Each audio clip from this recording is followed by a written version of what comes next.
Hello students, एक बार फिर से केमिस्ट्री की ऑनलाइन क्लास में आपका वेलकम।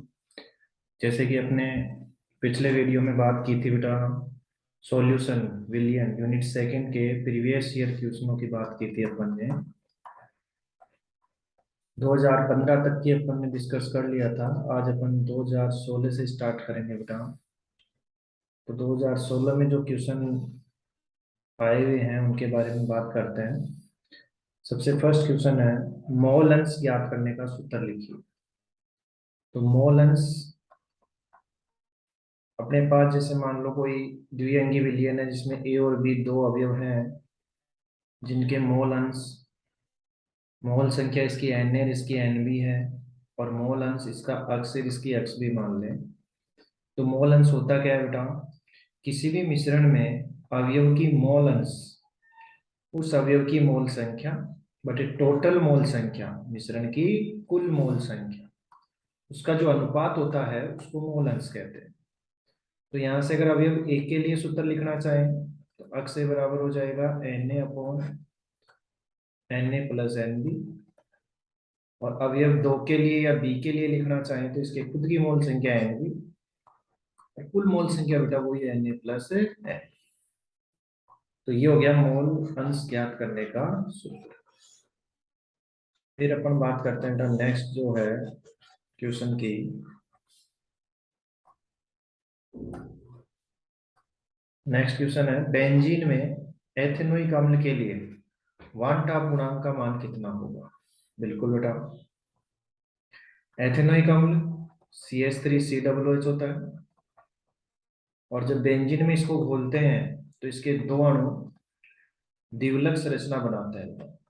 क्या बनाते हैं? द्विवलक संरचना। क्लियर?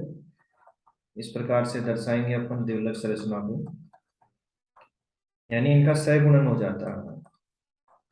तो इधर एक मोल है, यानी सैद्धांतिक मान एक मोल है, सॉरी दो मोल है, और अपने पास जो बना वो एक मोल हो गया।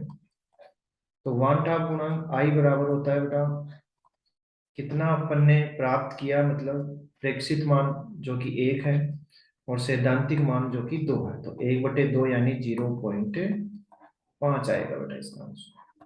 क्लियर? फिर नेक्स्ट क्वेश्चन है जो थ्योरेटिकल पार्ट से संबंधित है बेटा। तो थ्योरेटिकल पार्ट में देखना क्या क्वेश्चन है अपने पास, कि कच्चे आम को, सॉरी ये थोड़ा मिसप्रिंटिंग है, सांद्र लवणीय विलयन में रखे जाने पर क्या होगा? तो बेटा वो क्या हो जाएगा? परासरण के कारण सिकुड़ जाएगा।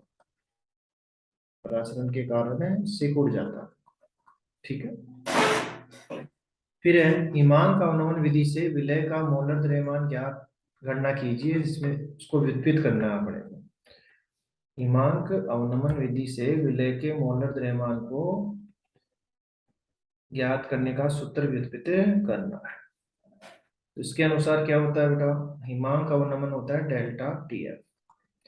ये समानुपाती होता है विलयन की मोललता, यानी स्मॉल एम। स्मॉल एम क्या है? मोललता है विलयन की, जो कि चैप्टर में अपन ने पीछे पढ़ा हुआ है अपना। जब इस चिन्ह को हटाएंगे बेटा तो यहाँ पर एक नियतांक आएगा जिसको के एफ से दर्शाते हैं, जहाँ के एफ एक नियतांक है।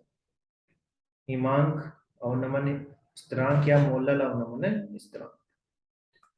अब अपने को पता है कि मोललता बराबर होता है W2/m2 इंटू 1000/W1। 1000 कब? जब ग्राम में होगा। तो डेल्टा टी एफ का जो सूत्र आएगा वो आएगा अपने पास के एफ W2/m2 इंटू 1000/W1। ये अपना सूत्र विकसित हो गया। फिर अपन बात करें देखो नेक्स्ट क्वेश्चन की। नेक्स्ट है बेटा, उस विलयन की मोलरता की गणना कीजिए। तो ऐसा क्वेश्चन अपन पीछे भी पढ़ चुके हैं, जिसमें 5.8 ग्राम NaCl, 500, ये ml है बेटा, 500 ml विलयन में घुला हुआ हो। तो मोलरता निकालनी है, तो सबसे पहले तो अपन क्या देखेंगे कि क्या क्या अपने को दिया हुआ है। तो दी हुई चीजों की अपन बात करें गिवन, तो देखो बेटा W2 दिया हुआ है 5.85। M2 सॉरी M2 विलय का मोलर द्रव्यमान। विलय कौन है? NaCl। तो सोडियम का 23 होता है, क्लोरीन का 35.5 होता है। तो ये हो गया बेटा 5 ये हो गया 58.5 हो गया। क्लियर। और आयतन दिया हुआ है 500 ml। और अपने को मोलरता निकालनी है। तो मोलरता का सूत्र होता है W2/M2।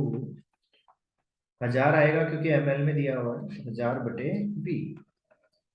W2 है बेटा 5.85, M2 है 58.5, और यहाँ आ जाएगा 1000/500। ये दो बार कैंसिल आउट हो गए हैं। पॉइंट से पॉइंट हटाएंगे तो एक पॉइंट यहाँ आ जाएगा, और ये गया यहाँ 0.1, यानी 0.2 कैपिटल है मोल पर लीटर। ये इसका आंसर हो गया बेटा। तो इस प्रकार से अपने को इसको सोल्व करना है, क्योंकि मोलरता का सूत्र आप सभी जानते हैं। अपने को क्वेश्चन में ये देखना है कि क्या दिया हुआ है, उसके आधार पर अपने को इसको पहचान। फिर अपन बात करें नेक्स्ट क्वेश्चन की बेटा। क्वथनांक उन्नयन विधि से विलय का मोलर द्रव्यमान ज्ञात करने का सूत्र व्युत्पन्न कीजिए। क्वथनांक उन्नयन विधि से, तो अभी किया था वैसे ही है कि जो क्वथनांक उन्नयन डेल्टा टीबी समानुपाती होता है बेटा वही मोललता के। डेल्टा टीबी बराबर के बी इंटू मोललता हो जाएगा। और मोललता का अभी सूत्र बताया था, वो सूत्र यहाँ कर दो, मेरे पास सूत्र आ जाएगा W2/M2 इंटू 1000/W। तो उसी की तरह है, बस बी की जगह एफ, एफ की जगह बी करना है, बाकी सेम ही सूत्र होता है। ये बात हुई बेटा इस क्वेश्चन की। नेक्स्ट आया था न्यूमेरिकल पोर्शन से, तो चलो बात करते हैं न्यूमेरिकल पोर्शन की। और क्वेश्चन है अपने सामने ये रहा, 56 ग्राम N2, ओके, 32 ग्राम O2 का मिश्रण 5 लीटर के पात्र में उपस्थित है। ठीक है। तो मोल अंश की गणना करनी है अपनी, N2 के मोल अंश की गणना। तो अक्स N2 बराबर क्या सूत्र होगा? NN2 बटे NN2 प्लस NO2। अपने को मोल संख्या ही चाहिए बेटा N2 की। तो NN2 बराबर हो जाएगा W/M, और बिल्कुल W दे रखा है, 56 ग्राम N2 है। और N2 का मोलर द्रव्यमान अपन निकाल सकते हैं, 14 इंटू 2 यानी 28 ग्राम। तो ये 28 में इसको भाग देंगे तो अपने पास आएगा 2 मोल। ऐसे ही NO2 भी निकाल सकते हैं बेटा, वही W/M। ऑक्सीजन का जो भार है वो दे रखा है 32 ग्राम, और ऑक्सीजन का जो अणुभार है वो 16 इंटू 2 यानी ये भी 32 ही आ गया। ठीक है। तो 32/32 यानी ये हो गया कितना? 1। तो ये मोल संख्या अपने पास आ गई बेटा। तो यहां से सूत्र में रख देंगे अपन, अक्स N2 बराबर NN2 2 है बटे 1 प्लस 2, टोटल आ जाएगा तो 2/3। 2/3 तो 0.66, इस प्रकार से इसका आंसर आएगा। ये हो गई N2 की। अगर आपको इसमें O2 की भी पूछ ले तो अपने को पता है कोई भी विलयन हो, कोई भी मिश्रण हो, उसमें सभी अवयवों की मोल अंश का योग हमेशा 1 होता है। तो 1 होता है, तो अगर दूसरे की भी निकालनी हो तो ये जो आंसर आया उसमें से 1 अपन क्या कर देंगे? माइनस कर देंगे। ये बात हुई न्यूमेरिकल पोर्शन की। अब उसके बाद अपन बात करते हैं नेक्स्ट क्वेश्चन की। तो नेक्स्ट क्वेश्चन है,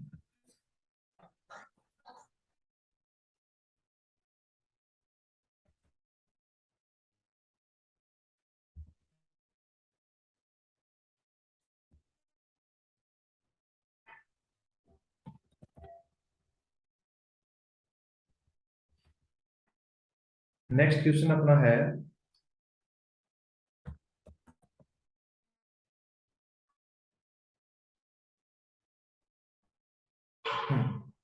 2017 का, कि 30 ग्राम एथेनोइक अम्ल 100 ग्राम जल में उपस्थित है, तो मोललता ज्ञात कीजिए। तो मोललता का सूत्र होता है बेटा W2/M2 इंटू 1000/W1। अब पहले देखते हैं कि 30 ग्राम एथेनोइक अम्ल यानी W2 दे रखा है 30 ग्राम, M2 अपन निकाल सकते हैं, एथेनोइक अम्ल CH3COOH, तो इसमें दो तो कार्बन है तो 12 दूना 24, हाइड्रोजन 4 है तो 4, दो ऑक्सीजन है तो 32, तो ये हो गया टोटल 60। 100 ग्राम जल में है यानी W1 दे रखा है 100 ग्राम, सारी चीजें दे रखी है, बस सूत्र में अपने को रखना है, हल करना है। 30/60 इंटू 1000/100, तो बेटा 2 जीरो, 3 जीरो से 3 जीरो कैंसिल, ये आ गया 5। ठीक है, नेक्स्ट है, वो भी न्यूमेरिकल पोर्शन ही है। तो न्यूमेरिकल की बात करें तो इस लेसन से बेटा न्यूमेरिकल लगभग लगभग पूछा जाता है, तो चलो अपन बात करते हैं यहाँ से नेक्स्ट क्वेश्चन की, कि 31 ग्राम एथिलीन ग्लाइकोल को 500 ग्राम जल में मिलाया गया। तो एक तो हिमांक अवनमन निकालना है, कोई दिक्कत नहीं है।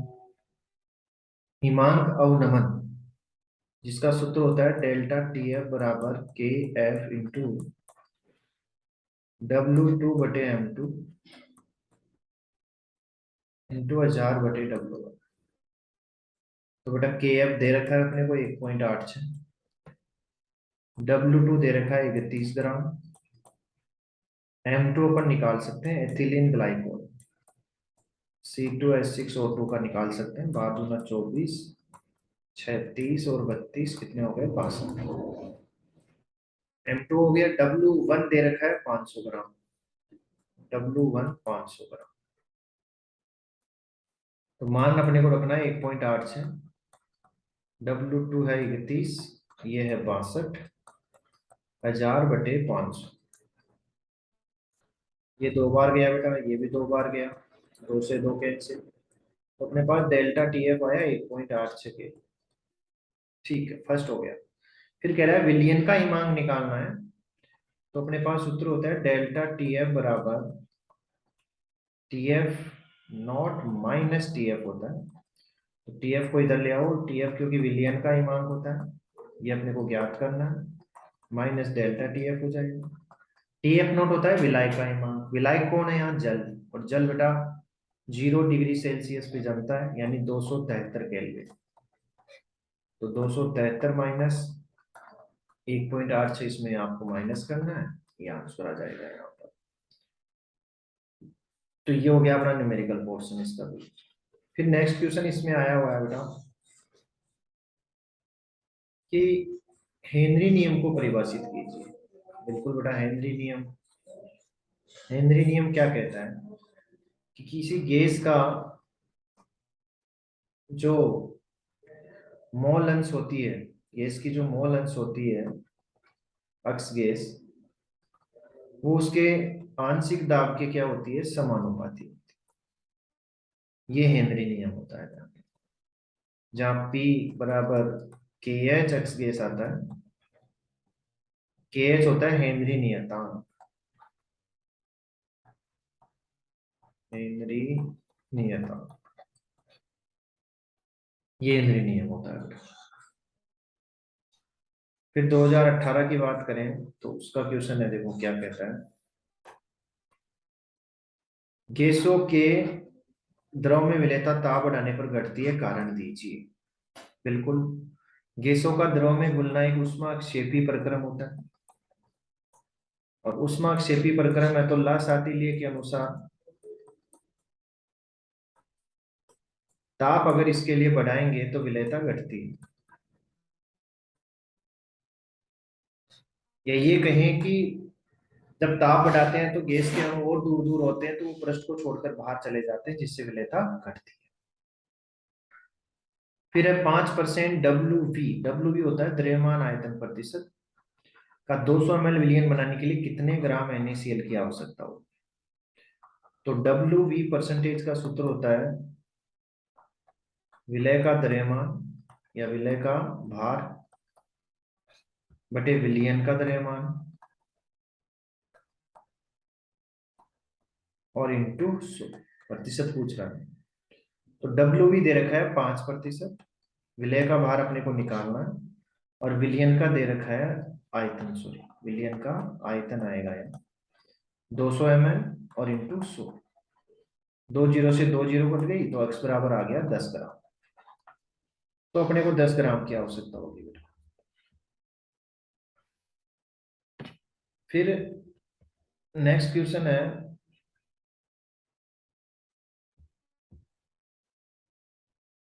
निम्न को क्वथनांक के बढ़ते क्रम में व्यवस्थित कीजिए।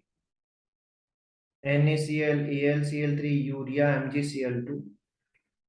तो ये अपन ने पीछे भी पढ़ा है कि क्वथनांक के बढ़ते क्रम में व्यवस्थित करेंगे तो वान ठाप गुणांक समानुपाती क्वथनांक होता है। तो वान ठाप गुणांक इनका अपन निकाल सकते हैं, जैसे NaCl का 2 आएगा, AlCl3 का 4 हो जाएगा, यूरिया 1 ही रहेगा, MgCl2 3 हो जाएगा। तो जिसका वान ठाप गुणांक कम उसका क्वथनांक भी कम। तो सबसे पहले आ जाएगा यूरिया, फिर आ जाएगा NaCl, फिर आ जाएगा MgCl2 और फिर आ जाएगा AlCl। फिर है स्थिरक्वाथी मिश्रण को परिभाषित कीजिए, पीछे भी पढ़ चुके हैं आप। ऐसा मिश्रण जो द्रव और वाष्प अवस्था में जिसका संगठन समान होता है और उसमें उपस्थित अवयव एक निश्चित ताप पर उबलते हैं, उसको स्थिरक्वाथी मिश्रण कहते हैं। नेक्स्ट है 22 ग्राम ऑक्जेलिक अम्ल 100 ml विलियन में घुला हुआ है। यदि विलियन का घनत्व दे रखा है तो ऑक्जेलिक अम्ल का द्रव्यमान प्रतिशत ज्ञात कीजिए। तो द्रव्यमान प्रतिशत का जो सूत्र होता है वो ये होता है बेटा, अवयव का द्रव्यमान या मात्रा ग्राम में, विलियन का द्रव्यमान और इंटू 100। अवयव का दे रखा है 22 ग्राम, बिल्कुल यहाँ 22 ग्राम आ जाएगा। विलियन का द्रव्यमान नहीं दे रखा है लेकिन घनत्व और द्रव्यमान दे रखा, आयतन दे रखा है। घनत्व दे रखा है 1.1, आयतन दे रखा है 100। तो अपन जानते हैं घनत्व बराबर द्रव्यमान बटे आयतन, तो द्रव्यमान बराबर हो गया घनत्व इंटू आयतन। घनत्व 1.1, आयतन 100, तो बताओ बेटा कितना हो गया 110। तो यहाँ आ जाएगा 110 इंटू 100, 0 से 0 कैंसिल, ये आ गया 2, तो ये हो गया 20%। तो ये हो गया अपना द्रव्यमान प्रतिशत। फिर उसके बाद नेक्स्ट क्वेश्चन है बेटा 2019 का, वो क्या कहता है?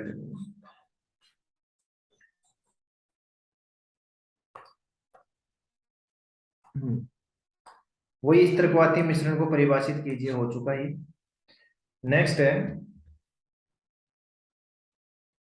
300 केल्विन पर K4Fe का 0.05 m विलियन 92% वियोजित होता है।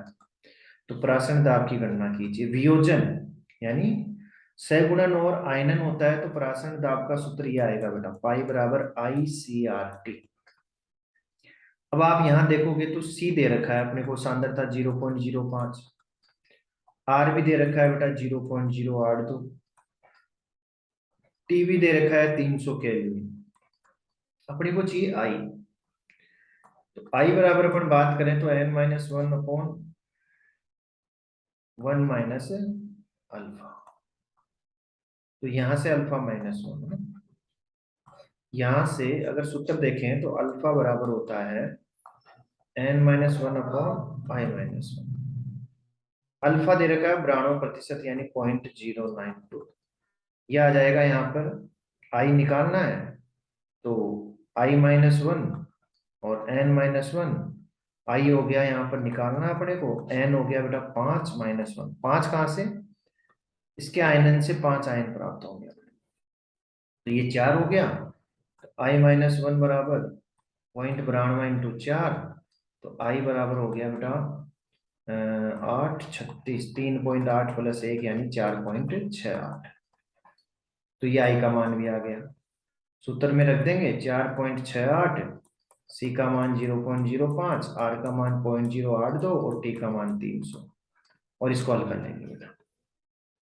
इस प्रकार से ये क्वेश्चन होगा। फिर अपन बात करें नेक्स्ट, परासरण को परिभाषित कीजिए। परासरण अपने को पता है कि जो विलायक के कण है वो अर्धपारगम्य झिल्ली के माध्यम से विलयन की ओर प्रवाहित होते हैं, उस प्रक्रिया को कहते हैं परासरण। फिर है 27 डिग्री सेल्सियस ताप पर यूरिया के 0.01 एम विलयन का पराक्षण दाब ज्ञात कीजिए। तो पाई बराबर CRT होता है, सी दे रखा है 0.01, आर दे रखा है 0.8082 और टी दे रखा है बेटा 27 डिग्री सेल्सियस, जिसको अपने को केल्विन में कन्वर्ट करना है। तो 273 जोड़ दो यानी 300 केल्विन, और इसको अपने को गुणा करना है सिर्फ, तो ये भी कर सकते हैं अपन आराम से। फिर बात आती है अपना नेक्स्ट क्वेश्चन की। तो नेक्स्ट क्वेश्चन क्या कहता है, देखो।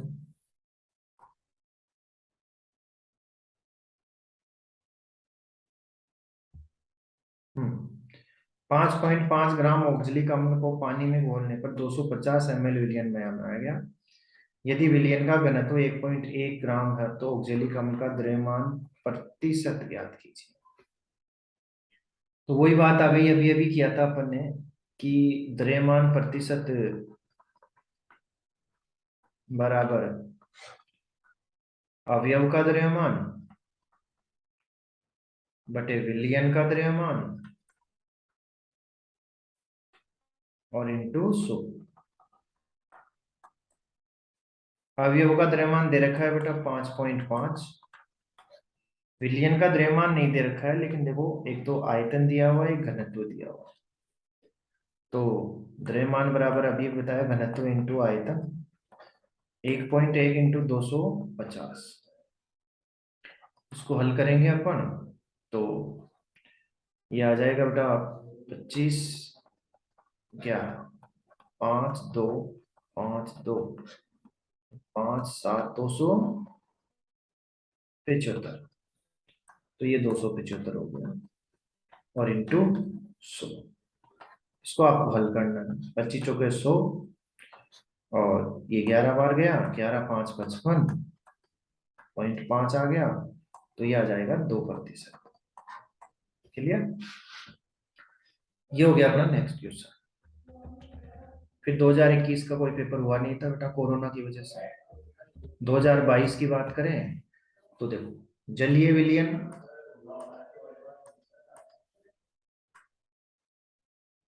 तो जलीय विलयन की बात करें अपन तो मैं विलय के पूर्ण वियोजन के लिए वानठाप कारक के अधिकतम मान का योग वाला यौगिक है। KCl का वानठाप गुणांक 2 आएगा, NaCl का भी 2 आएगा, K2SO4 का 3 आएगा, MgSO4 का 2 आएगा। तो ये कह रहा है कि किसका अधिकतम होगा, तो K2SO4 का होगा बेटा।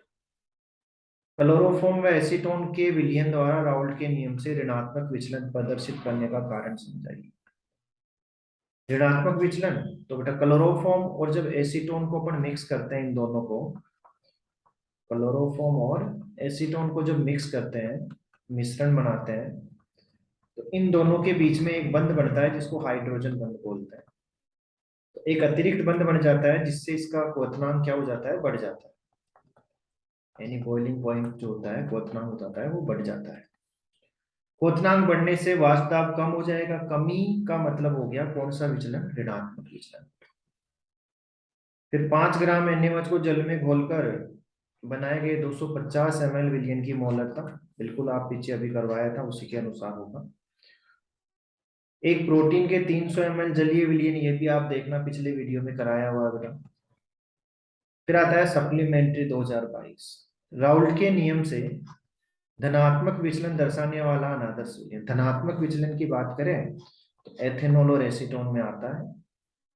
K2SO4 के पूर्ण विमान ताप कारक का मान 3 आ जाएगा बेटा, परासरण अभी आ गया। फिर वही क्वेश्चन बेटा 4 ग्राम NaOH को बोलकर 250 ml मोलरता, तो हल कराया हुआ है। मोललता को परिभाषित कीजिए। तो मोललता क्या होती है, किसी विलायक के 1 किलोग्राम या 1000 ग्राम में उपस्थित विलय की मोल संख्या उस विलयन की मोललता कहलाती है। और लास्ट क्वेश्चन बेटा अभी अभी जो किया है ऊपर वाला वो का वही है सेम, बस संख्याएं चेंज है थोड़ी सी, बाकी वही पाई बराबर W2/M2 into R T upon B. Check कर चुके अपन, ये क्वेश्चन बार बार पूछा जा रहा है। तो इस प्रकार से अपने इस चैप्टर के बेटा प्रीवियस ईयर क्वेश्चन 2022 तक कंप्लीट है। नेक्स्ट चैप्टर अपन नेक्स्ट वीडियो में करेंगे, तो तब तक के लिए आप इनको सोल्व कीजिए, फिर मिलते हैं। Okay, thank you.